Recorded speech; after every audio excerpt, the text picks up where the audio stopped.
Welcome, year 13. This is exercise we're going to do to show you how to plan the response to the IOC. Now, I'm going to do it with an extract from 1984. It's the scene where Winston's being tortured and basically he screams out that he should do it to Julia, not him, and he betrays her. There's 29... Too close. There's 29 lines to this, and we've got two guiding questions to expect. Now, just because I'm doing 1984, higher level it still works for you, because the technique's the same, alright? I'm going to have got a stopwatch here, a timer, that's going to count down, provided by Bernardo, thank you. And basically, I'm going to put 20 minutes on that. I'm going to go through it and show you what you should end up with at the end of your 20 minutes. Now, when we've been doing this in class, I don't know about you, Miss, but they've kind of struggled to get structure to it. Yeah. Sometimes they've gone off, and even though we've told them what to do, they kind of don't really follow it. So I'm hoping that if you can see someone actually do this physically, then if you copy this, that should be a good strategy for you. All right? So I just want everyone to watch, basically. I have no idea what... Swipe. That's clever, isn't it? Technology. I like that. Right, okay, I've got 3 coloured pens rather. Why have I got... That's stolen off kids. Why have I got 3... Structure. One for each section, right? We know we've got 3 sections. How long have we got for this? 20 minutes. We've got 20 minutes, alright? So in 20 minutes, I've got to come up with some sort of interpretation of our general argument. I've got 3 sections to support that with detailed language analysis, alright? That's what I'm going to produce now. When the 20 minutes is over, I should be in a position where I have a plan, I have this annotated to help, and I should be able to sit and basically cross-reference it, colour-coordinated, and just go through the whole thing, right? That's what you need to be able to do for each of your extracts in the exam, alright? So, are we all ready? Yep. Should we get started? Right. Okay, that's 20 minutes starting now. Right, so first of all, I'm going to turn this over. First thing I'm going to do is panic and freak out, right? Because it's probably not the one that I prepared for and I think I don't know it. Doesn't matter, right? First thing you've got to do is calm yourself down and have a look at what's actually in front of you, right? Main thing is that we have some sort of argument or interpretation that we're trying to prove, okay? So, we're looking at this scene here from the part 3 of 1984. So the first thing I need to do is think about my introduction. What sort of things do I need to put in my introduction? Context. Before that, what do I need to do about the article? Right, so say where it is. So I'm going to put intro at the top. Like where it is, like for part 1, 2, 3. Yeah, exactly. So I'm going to put, it's 1984 and it's part 3, right? So it shows at least I know what text I'm talking about. Obviously, if it's Hamlet or a poem, you need to situate it as accurately as possible. And if you know which chapter it is, you play it as well. Right, just show off, right? So it's 1984, it's part 3. What else do we need in introduction?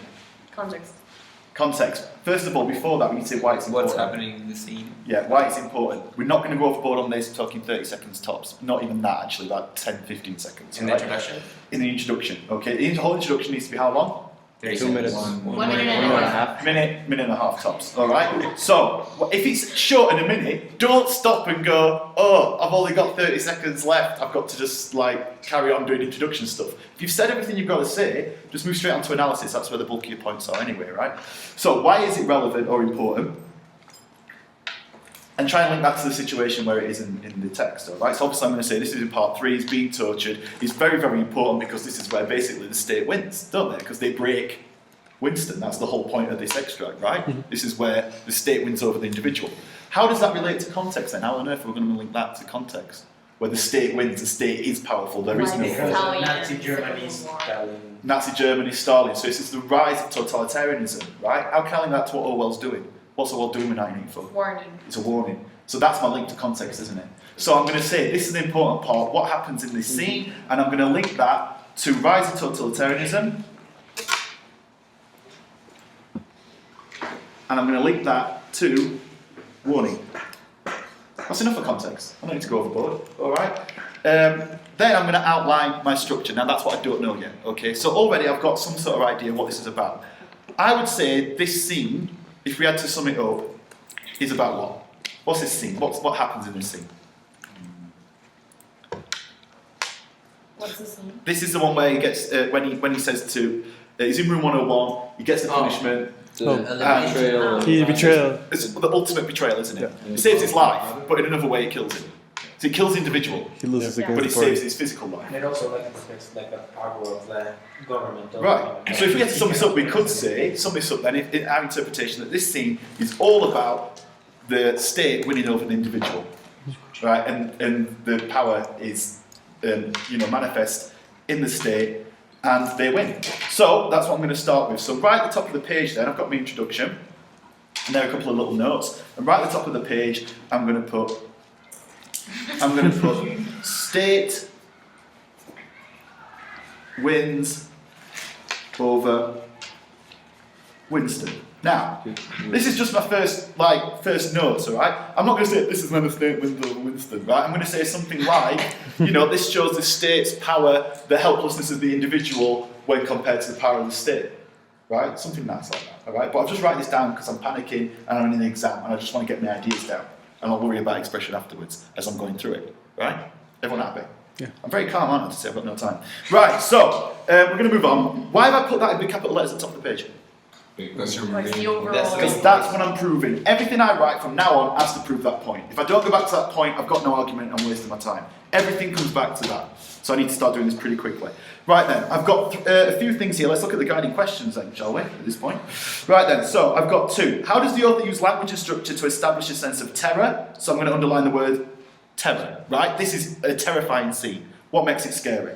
Then I've got, how does the writer use language to develop the central ideas? Well, what are the central ideas? We've just said that they are. Individualism. Right, so individualism versus The state. Power of State. the state, so power. So why don't I use those three? So I've got central ideas. So I'm going to have three sections then. Section 1, I think it's relevant to start with fear. Then section 2, which I'm going to do in this colour, whatever that is. Thank you, Isabella, in year 7 for that. Fear, I'm going to go for individualism, because I think that works next. In a sense that it is betrayed. Obviously, this is not a great scene for individualism, but it's about individualism being betrayed. By what? Section 3, different colour pen, power of the state. Ultimate power. And look, I've gone from capital letters to small, but I don't care because I'm in the exam and I'm panicking. Power of the state.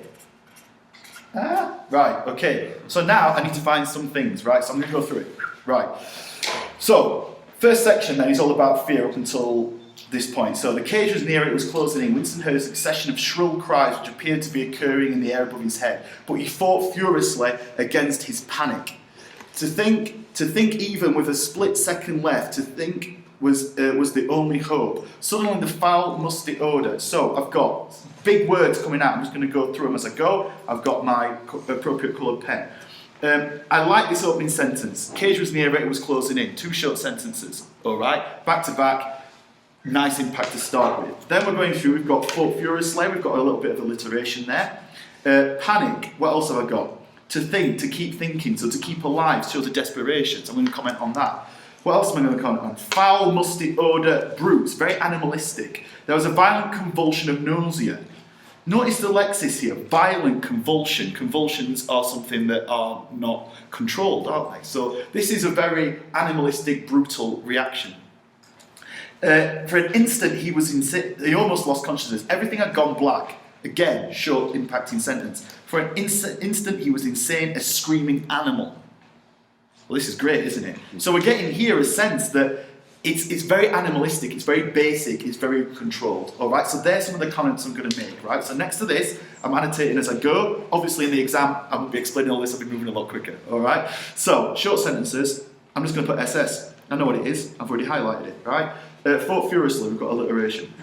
Good answers. Alliteration. Y for emphasis. Panic, I like these lexis choices, so I'm going to talk about semantic fields. And I'm going to link them back to animals. Animalistic tone or meaning. And what's happened is we've got the animals on one side, we've got the rats, and on the other side, we've got Winston. So this he's juxtaposed with the animals, isn't it? He's saying that actually Winston's become animal-like and base-like, and his animals run off what? What animals work with? Instinct, right. So I'm going to talk about instinct, terror, fear, and the juxtaposition. Blackness, clutching. So this is desperation. It's an absolute desperation. This is not fear. This is horror. This is terror. It's stronger. All right. And this is why Orwell's trying to get us into this mindset and help us understand it, because, bringing it back to the main idea, this is how the state controls. The state will control through terror if it needs to. They are terrorists. Okay, so we've got clutching an idea. There was only one way to save himself. It was in the person of a human. Fine. Circle of the mass was large enough to shut out the vision of anything else, so it's all encompassing.